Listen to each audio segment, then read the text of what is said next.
নমস্কার।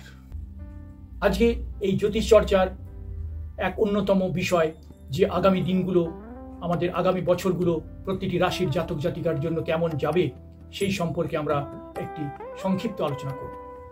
আজকের এই আলোচনায় আমরা কর্কট রাশির বিষয়ে কিছু অবধারণা আপনাদের সামনে তুলে ধরব।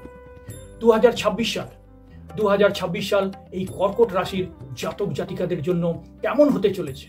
এই 2026 সাল কর্কট রাশির জাতক জাতিকারা কিভাবে নিজেদের জীবনধারাকে আরো উন্নত করে তুলবে, নিজেদের মনন এবং তাদের মানসিকতার মধ্যে সুন্দর এক চিন্তা তৈরি করবে, কিভাবে তাদের পথ চলতে হবে 2026 সালের প্রতিটি দিন, প্রতিটি সপ্তাহ, প্রতিটি মাস তারা কিভাবে এগিয়ে যাবে সেই চিন্তা তাদের মধ্যে এক নতুন দিশা, নতুন দিগন্ত উন্মোচন করবে। এই নতুন দিগন্ত উন্মোচিত হওয়ার মাধ্যমে এই কর্কট রাশির জাতক জাতিকাদের জন্য 2026 সাল এক নতুন সূর্যের উদয় করবে, যার মাধ্যমে তারা জীবনের এক অনন্য স্বাদ পেতে চলেছে। আমরা জানি কর্কট রাশি হচ্ছে চন্দ্রের রাশি।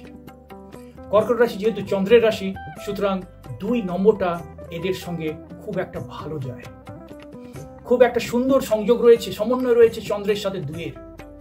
কিন্তু এই কর্কট রাশি হচ্ছে আমাদের রাশিচক্রের চতুর্থ রাশি। রাশিচক্রের চতুর্থ রাশি হওয়ার জন্য 4 নম্বরটাও এদের সঙ্গে এক সমন্বয় সাধন করে। তাহলে আমরা পেলাম রাশিচক্রের 4 নম্বর, আবার এই যে চন্দ্রের রাশি হওয়ার জন্য 2 নম্বরটাও আমরা পেলাম। তাহলে 2 হলো চন্দ্রের আর 4 হলো রাহু।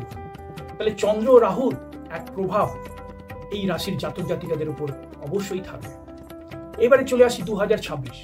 এই 2026-এর প্রত্যেকটি সংখ্যাকে যদি পৃথকভাবে আমরা যোগ করি তাহলে আমরা পাবো 10, এবং 10-কে যদি আমরা ভেঙে 1 যুক্ত 0 করি তাহলে পাবো আমরা 1। আবার 1 হচ্ছে রবির সংখ্যা, রবি বা সূর্যের সংখ্যা হচ্ছে 1। সুতরাং সূর্য বা 1-এর যে প্রভাব সেটা কর্কট রাশির জাতক জাতিকাদের উপর অবশ্যই পড়বে। এবার 2026-কে যদি আলাদা আলাদা সংখ্যার হিসাবে বিচার করি তাহলে 202026, তাহলে 2026, তাহলে 2 আবার চন্দ্র, 0 কোনো গ্রহের সঙ্গে সম্পর্কযুক্ত নয়, আবার 2 আবার চন্দ্র, আবার 6 হচ্ছে শুক্র গ্রহের সঙ্গে সম্পর্কযুক্ত।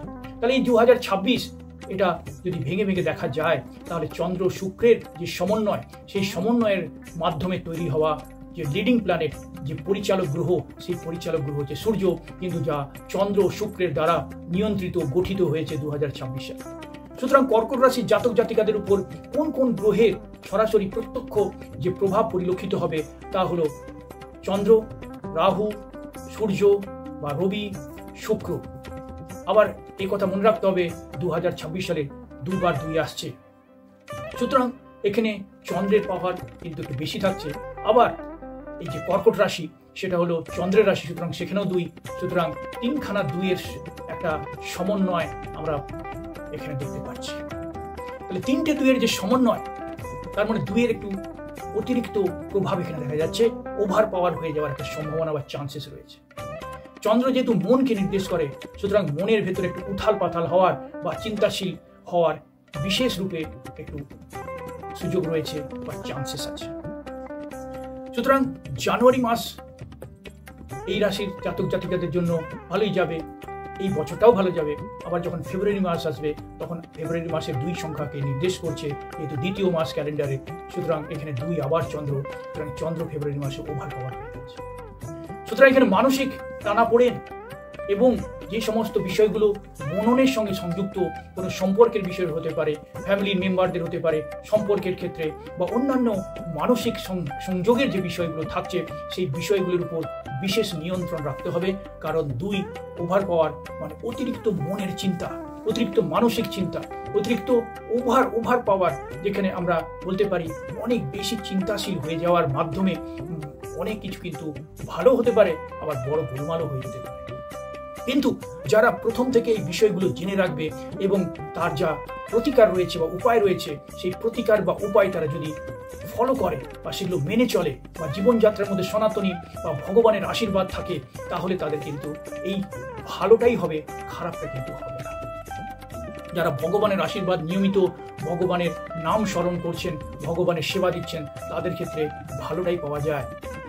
যারা প্রতিকার বা উপায় করছেন তারা ভালোটাই পাবে। সেই জন্য আমরা যদি আগাম বিষয়গুলো নিয়ে আলোচনা করি, পর্যালোচনা করি, তাহলে আমরা প্রতিকারের মাধ্যমে বা উপায়ের মাধ্যমে যে সমস্ত খারাপ প্রভাবগুলো রয়েছে সেই খারাপ প্রভাবগুলো কাটিয়ে উঠে সেখান থেকে শুধু ভালোটা আমরা বেছে নিতে পারবো এবং নিজেদের নিয়ন্ত্রিত করে সুন্দর থেকে সুন্দরতর এবং সুন্দর থেকে সুন্দরতম জীবনযাত্রা আমরা পালন করতে পারবো।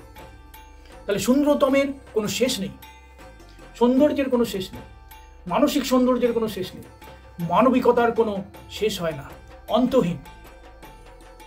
সুতরাং কর্কট রাশির জাতক জাতিকাদের ক্ষেত্রে 2026 সাল যদি নিয়ন্ত্রিতভাবে তারা ক্রিয়েটিভিটির কাজ করে, কোনো সৃজনশীলতার কাজ করে, তাহলে কিন্তু তারা আকাশচুম্বী অসাধারণ ফলাফল করবে। তাদের ক্রিয়েটিভিটির যে দক্ষতা, তাদের সৃজনশীলতার যে দক্ষতা, সেই সৃজনশীলতার দক্ষতা কয়েকশো গুণ, কয়েক হাজার গুণ বৃদ্ধি পেতে পারে। তারা নতুন নতুন জিনিস শিখতে পারে, তাদের মধ্যে ক্রিয়েটিভিটি আরো বেশি তৈরি হবে।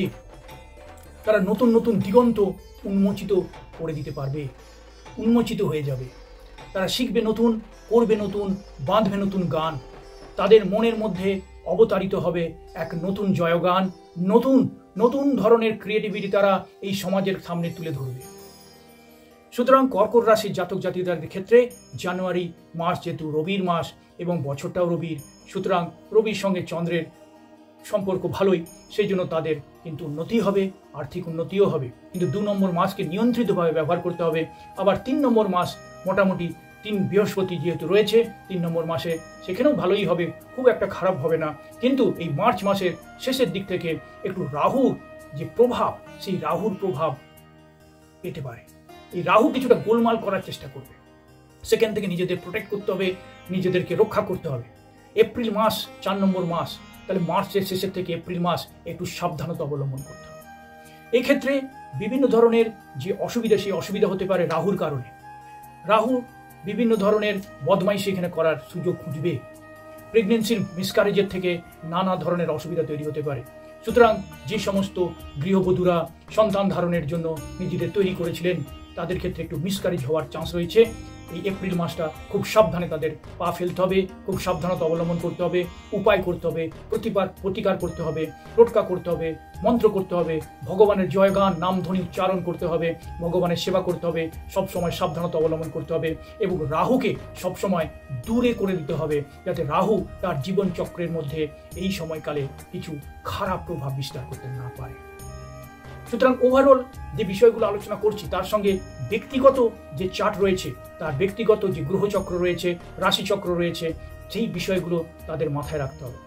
যাদের ব্যক্তিগত চার্ট বা রাশিচক্রে কিছু অসুবিধা রয়েছে, কোনো খারাপ গ্রহের গোচর থাকতে পারে, দৃষ্টি দিতে পারে, কোনো গ্রহ নিচস্থ থাকতে পারে, সেই বিষয়গুলো কম্বিনেশন কোনো ঘরের খারাপ থাকতে পারে, সেইগুলো কিন্তু ব্যক্তিগতভাবে আলোচনা করতে হবে। তার জন্য অবশ্যই যোগাযোগ করে তার প্রতিকার কী হতে পারে সেগুলো জেনে নিতে হবে। যাদের ব্যক্তিগত চার্টে প্রবলেম রয়েছে তারা কিন্তু প্রতিকার করেই এই 2026 সালে এগিয়ে যাবে এবং যে ধরনের সিদ্ধান্ত তারা নিতে পারে, যে কোনো ধরনের তারা সিদ্ধান্ত নিলেও তাদের কিন্তু সাবধানতার সঙ্গে প্রতিকারের মাধ্যমে নিজেদের রক্ষা কবচ গড়ে তুলতে হবে। এরপর মে মাস তাদের খুব একটা খারাপ যাবে না। জুন মাসে একটু সমস্যা দেখা দিতে পারে, জুন মাসে তাদের কিন্তু আরও সাবধান থাকতে হবে। এইভাবে বছরের মধ্যভাগ থেকে অন্তিম ভাগ পর্যন্ত মোটামুটি যাবে, আর্থিক উন্নতি হবে। সরকারি জবের ক্ষেত্রে একটু অসুবিধা থাকলেও বেসরকারি জব পেতে তারা পারে। চেষ্টা করলে সরকারি জবের ক্ষেত্রে বা প্রতিকারের মাধ্যমে সরকারি জবের দিকেও তারা এগিয়ে যাবে, কারণ এটা রবির বছর, সরকারি জবের ক্ষেত্রে তাদের অগ্রাধিকার তারা পেতে পারে। এক্ষেত্রে তাদের পড়াশোনার একটু ক্ষেত্রে মনোচঞ্চলতা দেখা দিতে পারে, কিন্তু যারা নিয়ন্ত্রিতভাবে প্রতিকারের মাধ্যমে এগিয়ে চলেছে তাদের কিন্তু পড়াশোনাও খুব ভালো হবে।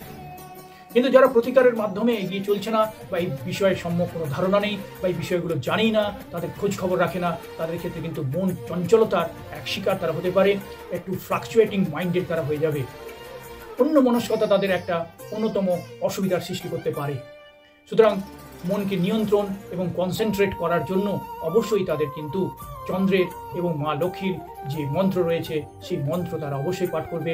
নিয়মিত মা লক্ষ্মীর পুজো আরাধনার মাধ্যমে তাদের মনকে তারা নিয়ন্ত্রিত করতে পারে।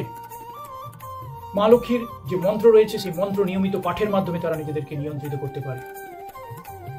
তারা আতপ চাল এবং দুধ মা লক্ষ্মীর কাছে অর্পণ করলে প্রতিদিন না হলেও শুক্রবারে যদি তারা অর্পণ করে তাহলে তাদের মন খুব শান্ত থাকবে এবং আর্থিক উন্নতিও তাদের হবে এবং আর্থিকভাবে তারা স্বরোজগারে হয়ে উঠবে এবং সচ্ছলতার মুখ দেখবে এবং নানান ধরনের যে অসুবিধার মধ্যে পড়তে পারত তার থেকেও তারা বেঁচে যাবে।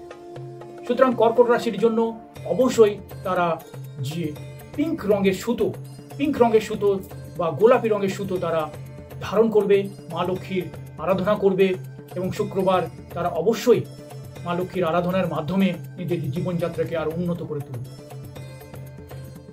কর্কট রাশির জাতক জাতিকাদের ক্ষেত্রে 2026 সাল ভালো যেতে যাবে এবং মাঝামাঝি যেতে পারে, কিন্তু যাদের গ্রহে কোনো অসুবিধা রয়েছে ব্যক্তিগত জন্মছকে তাদের সাবধান হতে হবে, নিয়ন্ত্রিত হতে হবে, উপায় ও প্রতিকার করতে হবে।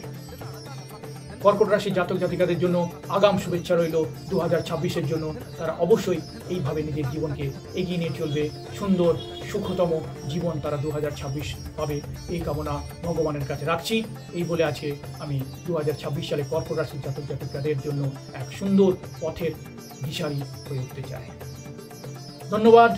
জয় শ্রীরাম, জয় জয় শ্রীরাম, রাধে রাধে, জয় শ্রীকৃষ্ণ।